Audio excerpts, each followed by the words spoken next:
जय माता की जय श्री राम से बच्चों को माँ बाप की कृपा सब बच्चों पर बनी रहे। भाई जैसे कि बच्चे कहते हैं कि माँ हम मंत्र जो करते हैं तो हम जोर जोर की बोल के कर सकते हैं गुरु मंत्र को, और हमारा ध्यान भी नहीं लगता मंत्र जाप करते समय। तो पहले तो बता देती हूँ, जो गुरु मंत्र को आप पूछ रहे हो कि बोल के कर सकते हैं कि नहीं कर सकते हैं। देखो जैसे कि भाई गुरु मंत्र देता है आपको, कोई 10 मंत्र भी दे देता है, कोई 5, कोई 8, कोई 7। वो तो बच्चे का हिसाब देख के मंत्र दिए जाते हैं कि बच्चे में कितनी शक्ति चली हुई है, बच्चा कितने मंत्र जाप कर सकता है, बच्चा पहले से मंत्र जाप कर रहा है या अब नए स्टार्ट शुरू करेगा। कोई बच्चा ऐसा होता है कि कभी बिल्कुल न्यू बच्चा होता है, उसने कभी माला का नहीं पता, जोतबत्ती का नहीं पता, और उस पर शक्ति चल गई, तो उसको तो बहुत समय लगेगा, बहुत संभालना पड़ेगा, गुरु को भी बहुत मेहनत करनी पड़ेगी और बच्चे को बहुत मेहनत करनी पड़ेगी। तो उसको तो मंत्र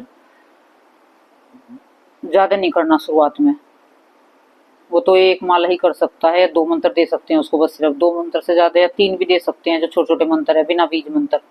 सबसे पहले जैसे बच्चे होते हैं जिन्होंने कभी मंत्र जाप करे नहीं, जिन्हों को कभी ज्यादा पूजा पाठ का पता नहीं और शक्ति आ गई है, पिछले कर्म ऐसे करे होंगे, पिछले जन्म में पूजा पाठ करते होंगे, तो उसकी जो शक्ति पहली थी वो चल रही है आपके जन्म उसमें साथ में, तो ऐसा होता है। तो उस बच्चे को मंत्र जाप बिना मतलब कि बिना बीज के मंत्र दिए जाते हैं सबसे पहले, और उनको बोल के कर सकते हैं बच्चे। और जो गुरु मंत्र है, बीज मंत्र भी है आपका, तो जैसे कि आपको गुरु ने मंत्र दिया है तो आप उनको गुरु ने बोल के तो दिया होगा कान में,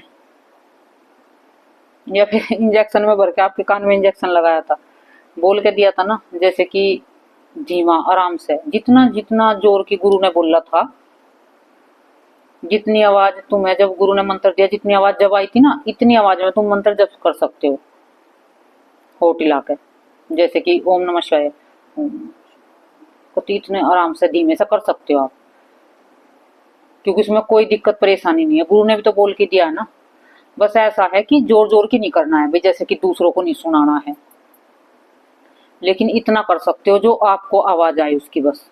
क्योंकि बहुत से बच्चे ना शुरुआत में मुंह बंद करके और मन ही मंत्र नहीं जप पाते हैं, क्योंकि अभी उनकी अंतरात्मा मंत्र का अभी ठहराव आया नहीं है, अभी तो नए नए हैं बच्चे, तो उन पे अभी एकदम से बिना बोले मंत्र जाप नहीं होगा। और जो और मंत्र है उनको भी आप बोल के कर सकते हो शुरुआत में, फिर वो क्या होगा, आपको धीरे धीरे आदत लग जाएगी, तो आपको फिर आदत लग जाएगी, फिर आप बिना बोले भी कर सकोगे आराम से, बिल्कुल बेझिझक के। आपको तभी परेशानी बनती है जब आप शुरुआत में मंत्र जाप करते हो, या फिर एक क्या होता है कि बहुत ज्यादा बड़ा मंत्र है, जैसे भाई बच्चे पुराने भी हो चुके हैं, क्योंकि मंत्र है ना, ये नहीं है कि गुरु एक बार देता है, एक बार चलो गुरु मंत्र तो छोटा एक बार देते, लेकिन मंत्र है ना बच्चे के हिसाब से बदलने पड़ते हैं। जैसे बच्चे पे पहले शुरुआत में देते हैं बिना बीज के मंत्र करवाते हैं बच्चों से, जो पहले से कर रखे हैं बच्चों ने मंत्र तो उनको बीज मंत्र दे देते हैं। फिर कुछ बच्चे आगे बढ़ते हैं, गद्दी लगाने लगते हैं और गद्दी पे मतलब कार्य करने लगते हैं, गद्दी दूसरों के लिए जीने लगते हैं बच्चे, तो तब मंत्र अलग दिया जाता है। जब बच्चा उन मंत्रों को 2-4 साल जप लेगा, पहले ये नहीं कि आज दूसरा, आज मंत्र गुरु ने आज दिया और कल को दूसरा दे दिया, ऐसे नहीं है। जैसे तुम्हें शुरुआत में दे दिया, 2-3 साल तुम उन्हें करोगे खूब, ठीक है, फिर आपको भाई शक्ति का आदेश लगा, गुरु का आदेश लगा, शक्ति बोल रही है कि गद्दी चाहिए, तो फिर गुरु गद्दी लगवाओगा, फिर दूसरों के कार्य भी करोगे, मतलब दूसरों को गुज्जा देना, इलाज करना शुरू कर दोगे, तो फिर कुछ दिन बाद मंत्र बदले जाएंगे आपके। इस तरीके से धीरे धीरे मंत्र बदले जाते हैं और दिए जाते हैं, एकदम से मंत्र नहीं दिए जाते हैं, क्योंकि बच्चों को देखना पड़ता है। शुरुआत में बच्चों ज्यादा हैवी मंत्र का भार झेल नहीं पाएंगे, उनके शरीर में दिक्कत परेशानी बन जाती है, दर्द बन जाता है, बहुत ज्यादा दिक्कत परेशानी होने लगती है। क्या होता है कि मंत्र जाप ज्यादा कर लेते हैं बच्चे तो उनके शरीर में दर्द बढ़ने लगता है, क्योंकि मंत्र की जो ऊर्जा है वो ज्यादा बढ़ जाती है, इससे उनको परेशानी हो जाती है, वे उस ऊर्जा को संभाल नहीं पाते हैं बच्चे। तो जो गुरु अच्छा होगा, ज्ञानी होगा, मतलब कि उस हर चीज का ज्ञान होगा, तो वो कभी भी हैवी मंत्र नहीं देगा शुरुआत में बच्चों को, जितना होगा छोटे से छोटे मंत्र देगा, ताकि बच्चों को कोई कष्ट ना हो। और ज्यादा परेशानी हो जाती है बच्चों को, जैसे एकदम से 21-51 माला करने लगते हैं, माँ काली का बीज मंत्र है किसी का, क्योंकि वो सोचते हैं कि वो हमारे मंत्र जपने लगे हैं जब से हमारे घर में दिक्कत ये फलानी, ऐसा कुछ नहीं है। वो क्या होता है कि वो ऊर्जा ज्यादा होती है, उसका वेग ज्यादा हो जाता है, उसको आप झेल नहीं पाते हो, आपको गुस्सा लगता है, आपको चिड़चिड़ापन हो जाता है, आपके शरीर में दर्द बन जाता है, आपको आलस आने लगता है, मतलब कि आपके शरीर में एक चेंज हो जाता है आपका शरीर हर तरीके से। और जैसे कि ये ना समझना कि जैसे पहले थे तुम अब भी ऐसे होगे, नहीं, आपके शरीर में धीरे धीरे बदलाव आने लगेंगे मंत्र जाप करने के बाद। जिस किसी को संकट होता है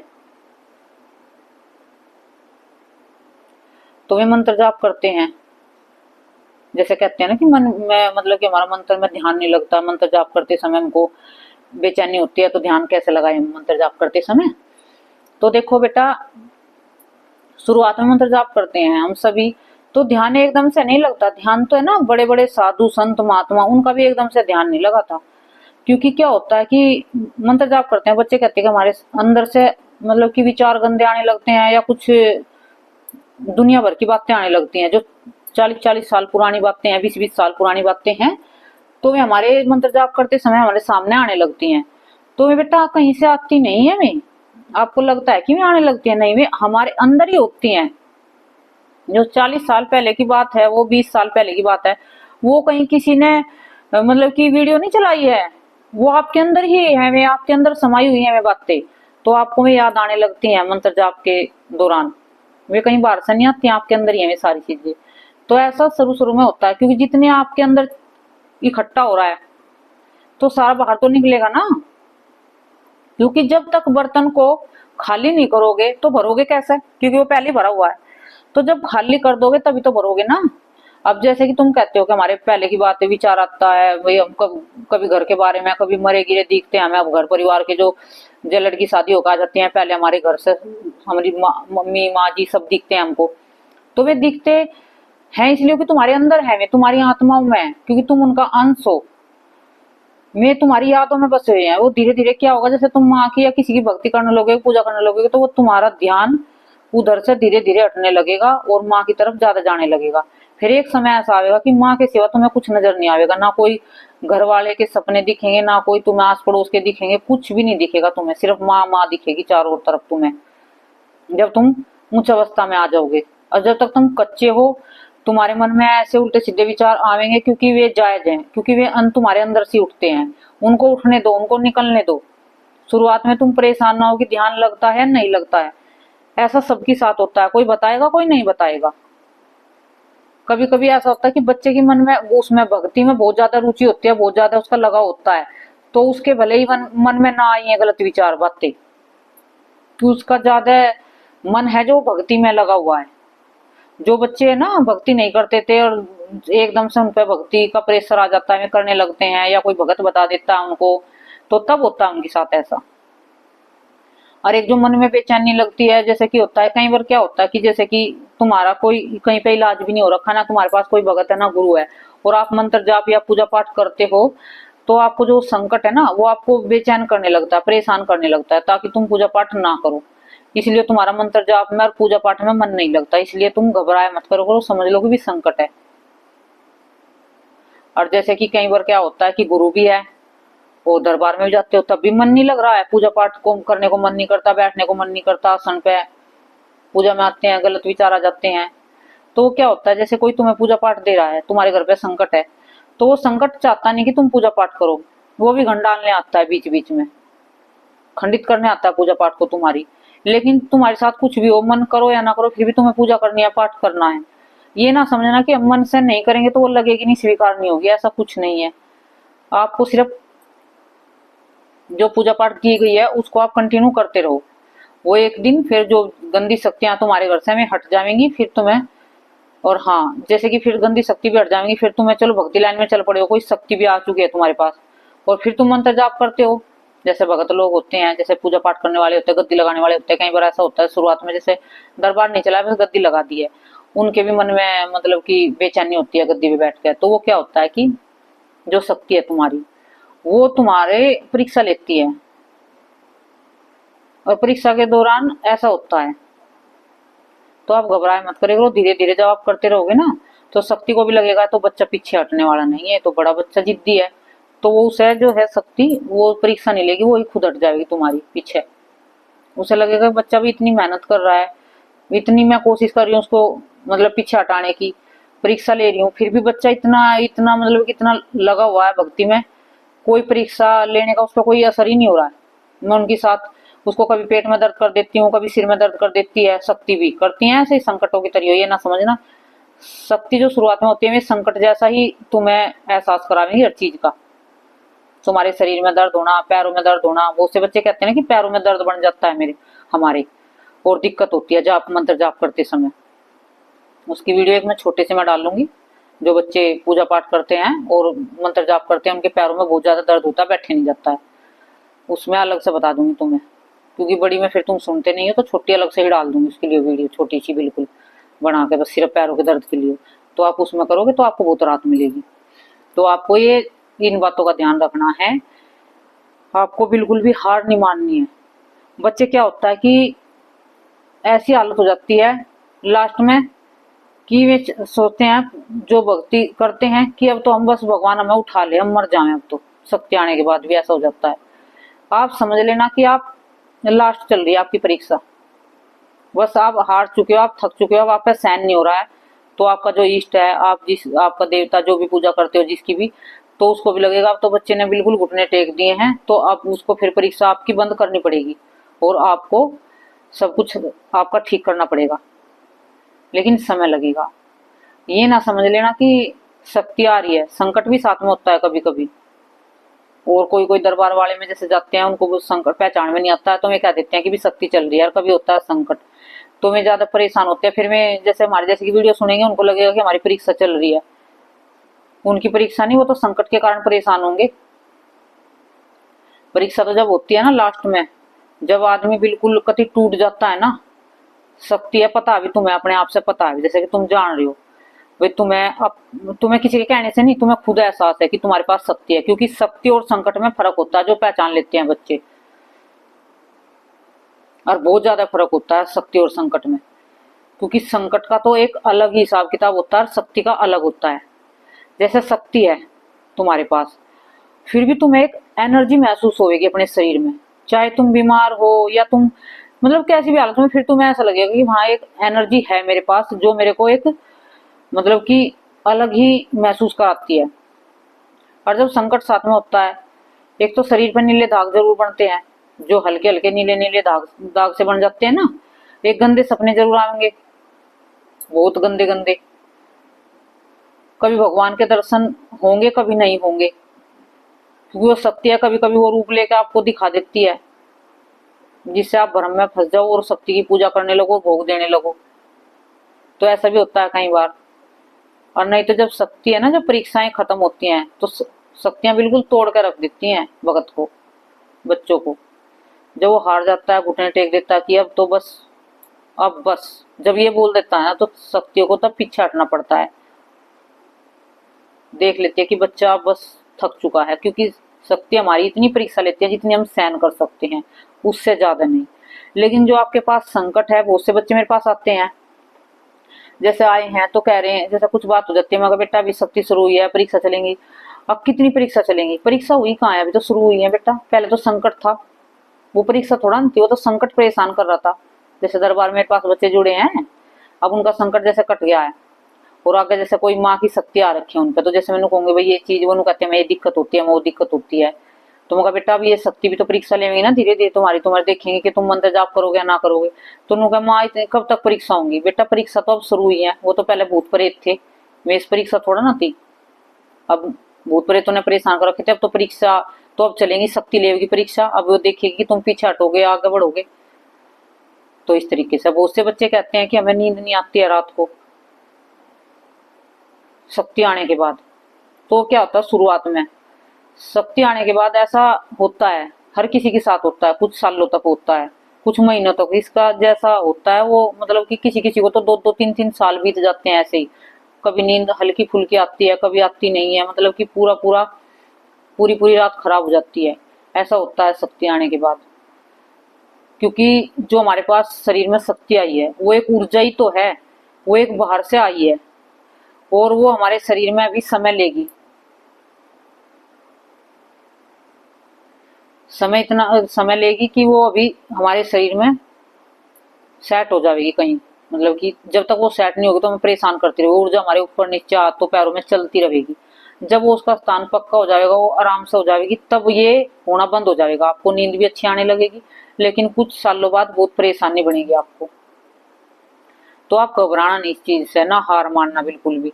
आप इन चीजों को आप डटे रहना बिल्कुल, मैं आपको गारंटी से कहती हूँ, आप है ना बिल्कुल आगे बढ़ जाओगे और आपको है ना जरूर जीत होगी आपके, और आपके साथ अच्छा भी होगा। विश्वास के साथ अपनी शक्ति पर और इष्ट पे विश्वास रखो, अपने घर के देवी पितरों पे विश्वास रखो और मन से पूजा करते रहो, लगे रहो।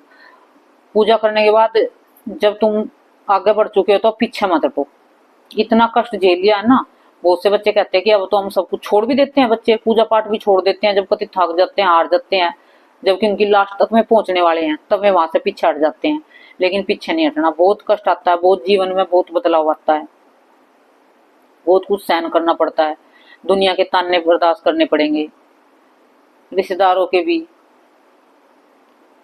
आस पड़ोस के भी, सब तो जलने लगते हैं। सब भगत से भगत बनने के बाद तो सबके अंदर ही मतलब कि बदलाव ही हो जाता है सबका जीवन। वो माई भगवती कर देती है, क्योंकि वे दिखावे के रिश्ते थे, वे झूठे रिश्ते थे जिनसे मैया दूर कर रही है हम सबको। पहले क्या होता था, सब बैठते थे हमारे पास, उठते बैठते थे और सब अच्छे से सब कुछ था, रिश्तेदार भी। लेकिन उनको पता चल गया इन पे शक्ति आई है, भगत बन चुके हैं, लगेगा मन उनको, तो उनकी कुछ इच्छा होगी पूछने की। अब ये क्या कारण होता है, कई कारण ऐसे भी होते हैं, बच्चों को मना कर देते हैं गुरु भाई बताना नहीं है अभी, क्योंकि उनको अभी शक्ति कच्ची है। फिर वो संकट आ जाता है बच्चों पे, फिर परेशान होते हैं, फिर वे गुरु को परेशान करते हैं। तो वहां क्या करते हैं, रिश्तेदार उनसे पूछते हैं तो हमें बताते नहीं है, तो रिश्तेदार तब चिढ़ जाते हैं, क्योंकि वे सोचते हैं कि शक्ति जैसे भी उनके घर की रिश्तेदार के हैं, जो बच्चे सोचते हैं कि तुम्हारे रिश्तेदार है, मैं ऐसे फ्री में बता देगा। अरदास लगती है, भोग लगता है, चाहे कोई रिश्तेदार हो, चाहे कोई अपना सगा भाई हो, चाहे अपने माँ बाप भी क्यों ना हो, क्योंकि शक्ति का कोई सगा, शक्ति के लिए सब बराबर है। हम होते हैं तो हम तो इंसान है, हमारे तो रिश्ते सब हैं। तो रिश्ते हमारे मंदिर में नहीं चलेंगे, दरबार में रिश्ते नहीं निभाए जाते हैं। दरबार में सिर्फ एक ही रिश्ता चलता है, भगत का और बच्चों का। सिर्फ सब भगत लाइन, जितने भी चार रिश्तेदारों में भगत बन के बैठेंगे, ठीक है ना, तो तब उनका काम होगा। ये नहीं होगा कि वे दरबार में नहीं, अपने घर बैठे बैठे फोन करेंगे कि हमारा यू कर दो, हमारा वो कर दो, और फिर मना कर देंगे तो फिर वे चिढ़ जाएंगे। तो सबसे बड़ी तो ये समस्या होती है, एक तो शुरू शुरू में जब शक्ति आती है, सबसे पहले तो रिश्तेदार चिढ़ते हैं, फिर अपने आस पड़ोस के चिढ़ते हैं, क्योंकि पूछने की उनकी इच्छा होती है, हम उनको बताते नहीं है क्योंकि हमें परेशानी आती है, ऐसा कैसे बताएंगे हम, तो तब वे चिढ़ते हैं। किसी किसी को ऐसा लगता है, कोई ऐसे भी चिढ़ता है, अभी किसी का मान सम्मान होने लगता है तो तब उसको जलन हो जाती है, इसका मान सम्मान क्यों हो रहा है। और देखो, भगत बनते तो हैं, लेकिन दुनिया का बहुत कुछ सुनना पड़ता है, दुख भी झेलना पड़ता है, घर वालों के भी ताने सुनने पड़ते हैं। हर कोई थोड़ा ना कि सभी के घर वाले साथ देते हैं। कोई कहता है आई बड़ी शक्ति है, बहुत सी आती हैं लेडीज कहती हैं कि माँ मेरा पति नहीं मानता, मेरे ये बच्चे नहीं मानते हैं। तो बेटा ये घरों में जब, क्योंकि उनको लगता है, देखो पहले उनकी वो जो घर वाली थी, पत्नी थी, अब जब वो पत्नी के सारे फर्ज निभाती थी, उनके हर चीज से मतलब कि खड़ी रहती थी हर समय, उनको जो भी जरूरत थी, शक्ति का बाद क्या होता है, वो कम हो जाती है उनकी, क्योंकि उनका झुकाव पति की तरफ नहीं रहता है या पत्नी की तरफ। तो वे ज्यादा जो है समय अपना भक्ति में बिताने लगते हैं। वो तो उससे उनको चिड़न हो जाती है घर वालों को, वे फिर बोलते हैं कि अच्छी शक्ति आई है, या तो इस तरीके से। और देखो रिश्ते तो एक बार तो खराब होते ही होते हैं। जो कोई साथ देने वाला अच्छा है, पति या पत्नी समझते हैं एक दूसरे की दुख दर्द को, तो वहां तो चलो सब कुछ ठीक हो जाता है। लेकिन बहुत से ऐसे हैं कि नहीं समझते हैं, वे सिर्फ अपना स्वार्थ देखते हैं। उनको लगता है कि ये जो तुम्हारी पत्नी है कहीं ये तेरे से दूर ना हो जाए, तो उसको ये डर रहता है, तो इसलिए पूजा पाठ करने से रोकता है। बहुत सी कहते हैं कि माँ जो मेरा पति है मुझे पूजा पाठ नहीं करने देता है। तो बेटा मैं तो यही कहूंगी, देखो कि पूजा पाठ अपनी जितनी छुपा के करो, नहीं करने देते हैं तो छुपा के करो, मानसिक करो, जैसे मैंने वीडियो डाल रखी है। घर में कलेश ना हो, लड़ाई ना हो। और क्या होता है कि जब शक्ति आती है, शक्ति वो कभी किसी का कुछ छीनने के लिए नहीं आती है, किसी की पत्नी को छीन रही है, कि बच्चों को छीन रही है, वो अधिकार नहीं छीनती है। लेकिन वो क्या होता है, वो शुरुआत में शक्ति दिखाती है चेहरे सबके कि ये तेरे लिए क्या अहमियत है इनकी, मतलब क्या रखते हैं तेरे, क्या सोचते हैं तेरे बारे में। सिर्फ तू इनको ये बस काम करो इसीलिए यूज करते हैं, और इनका तेरे जीवन में कोई महत्व नहीं है, तो इसलिए वो दिखाती है शक्ति।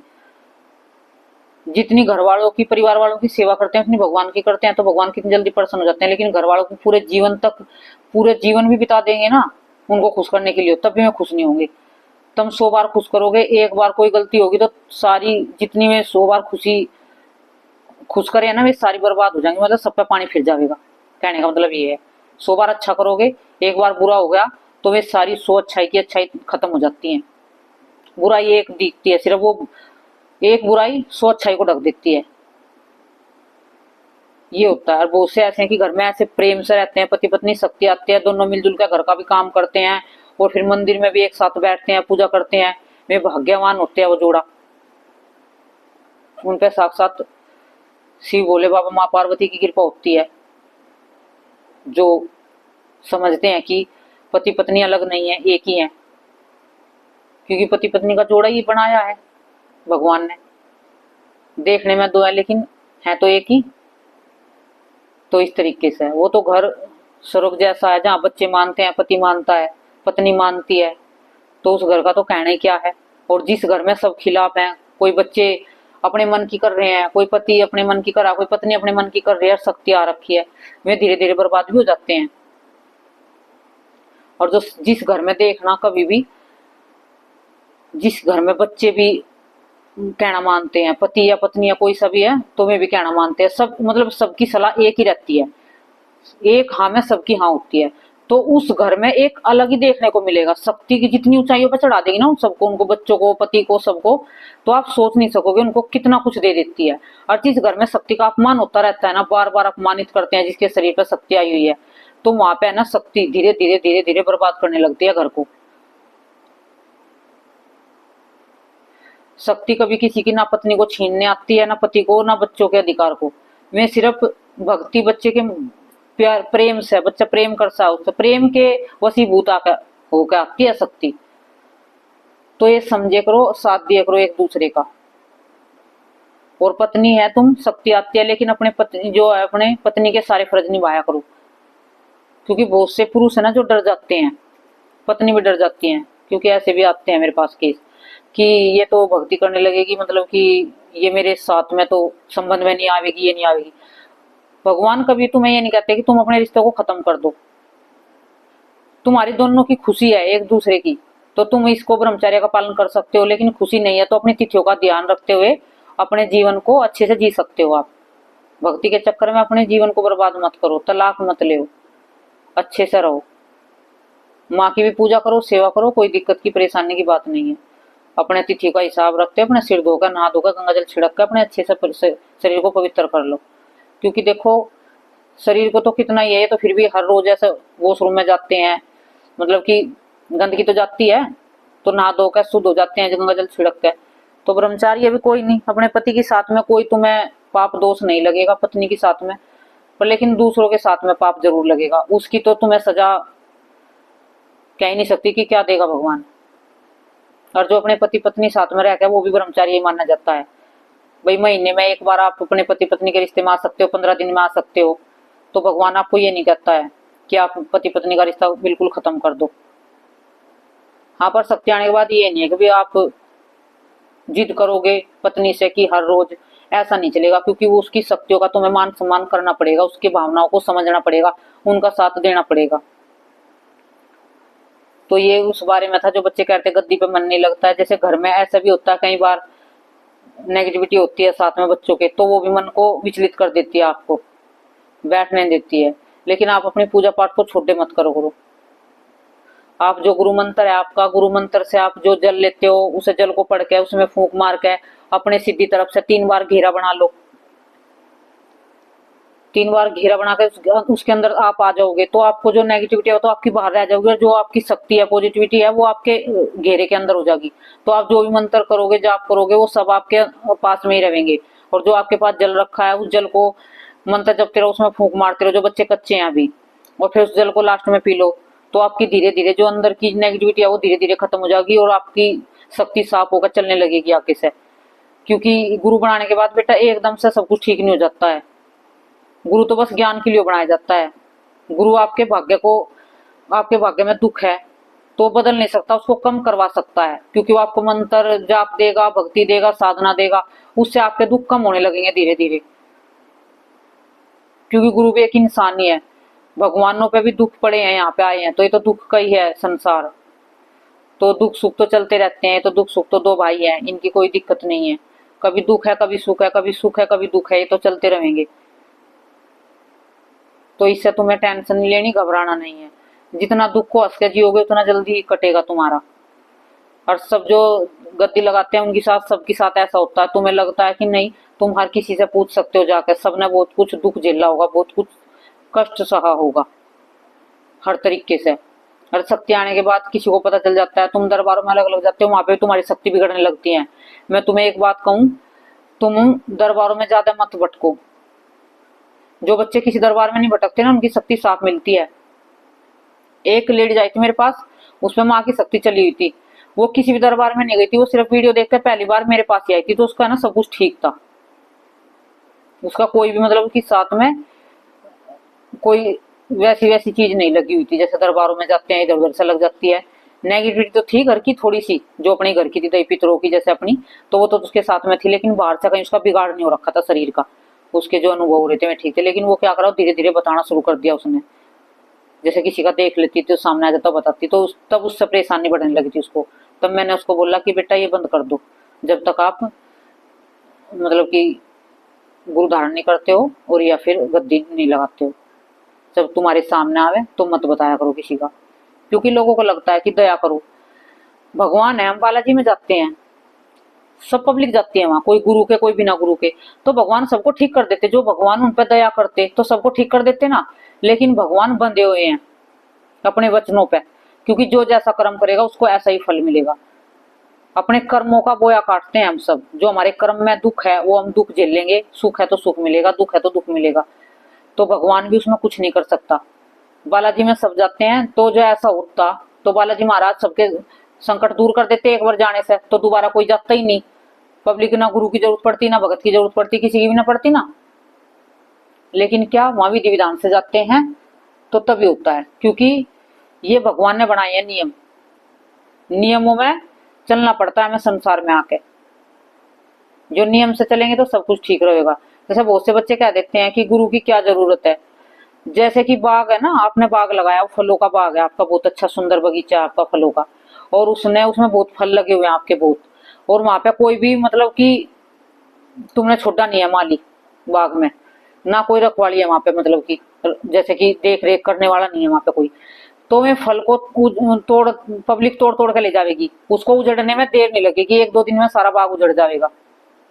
तो ऐसे ही हमारे पास होता है, हमारे पास गुरु नहीं होता है, हम शक्ति को संभालना नहीं जानते हैं। हमारी सी कुछ सपना दिखता है, हमारा सा कुछ अनुभव होता है, दूसरों को बताने लगते हैं। तो ऐसे धीरे धीरे जैसे बाग उजड़ जाता है ना बिना माली के, तो ऐसे ऐसे बिना गुरु के बच्चा भी बर्बाद हो जाता है। तो गुरु का होना इसलिए जरूरी है, जैसे बाग में माली का होना जरूरी है। ठीक है ना, जैसे गाड़ी चलाते हैं, सब बैठते हैं उसमें यात्री, तो ड्राइवर होना जरूरी है। जो ड्राइवर ना होगा तो बैठे रहिए उसमें, चल ही नहीं सकती वो गाड़ी आगे, जब तक ड्राइवर उस गाड़ी को आगे नहीं चलाऊगा। उस गाड़ी में हमेशा बैठे रहोगे, पूरी जिंदगी बीत जाएगी, वो इधर से उधर नहीं सरकेगी। तो ऐसा ही है तुम्हारे जीवन में भी, जब तक हमें कोई चलाने वाला अच्छा गुरु नहीं मिलेगा आगे बढ़ाने वाला, तो हम भी ऐसी उस गाड़ी में, वही गाड़ी में हम भी ऐसे बैठे रहेंगे पूरे जीवन, आगे हम बढ़ ही नहीं सकते।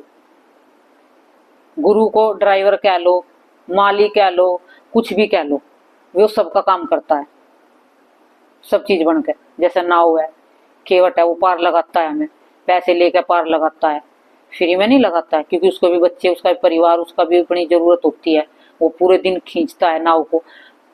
तो वो ऐसे ही थोड़ा ना बैठा है भाई फ्री में।